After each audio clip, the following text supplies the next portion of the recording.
अस्सलाम वालेकुम दोस्तों, कैसे हैं आप सब। मैं आपका दोस्त मोहम्मद बिलाल ख़ान जी। हम करीर के फूलों में हर साल कुश्ता तांबा बनाते हैं। अब इनका सीज़न आ गया है।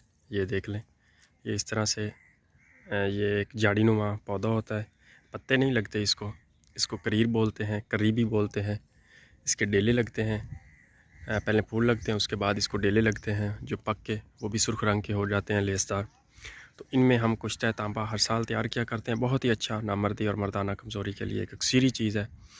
मैदा की कमज़ोरी, खुराक का अच्छी तरह से हज़म ना होना, पट्ठों की कमज़ोरी, दूध की वाफिर मिकदार में हज़म करता है और जिस्मानी कमज़ोरी के लिए एक आला किस्म की चीज़ है।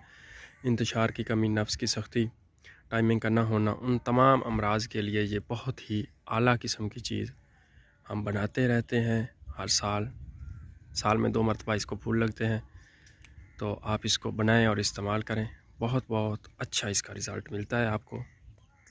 तांबे को, इसका जो बनाने का तरीका पहले भी मैंने बताया हुआ है, फिर से बता देता हूँ कि तांबा आपने लेना है, उसको आपने अच्छी तरह से मुसफ़ा कर लेना है। मुसफ़ा इस तरह से करना है कि लीमू का रस हो गया, उसमें आपने बुझावे देने हैं, और आग का दूध उसमें आपने बुझावे देने हैं, और इसी करीर के पानी में उसमें आपने बुझावे देने हैं।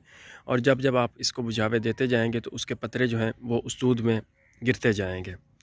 तो आपने उनको उन्हीं को ही इकट्ठा करना है। वही आपने जो उसका होगा ना बुरादा, वो इस्तेमाल करना है। जब आपके पास 1 तोला वो बुरादा इकट्ठा हो जाए तो उसी बुरादे को आपने इसके 1 पाव रस में खरल करके, या 1 पाव से थोड़ा भी रस आप इस्तेमाल कर सकते हैं, 100 ग्राम भी कर सकते हैं, लेकिन 1 पाव जो है वो ज़्यादा बेहतर रहता है। थोड़ा खुश्क होने में देर लगाता है। अगर 100 ग्राम कर लें तो भी बेहतर है। तो अगर मुकत्तर होगा तो फिर जल्दी खुश्क हो जाएगा। नहीं तो इसकी टिक्की बनाकर इसको आपने 1 मन की 30 किलो की इतनी आपने गजपुट की आग दे देनी है। तो ये आपका 2-3 आग में बहुत ही आला किस्म का कुश्ता तैयार हो जाएगा। फ़वाइद मैंने पहले भी आपको बता दिए हैं। इसको बनाएं और इस्तेमाल करें। बहुत बहुत शुक्रिया जी। अल्लाह हाफ़िज़।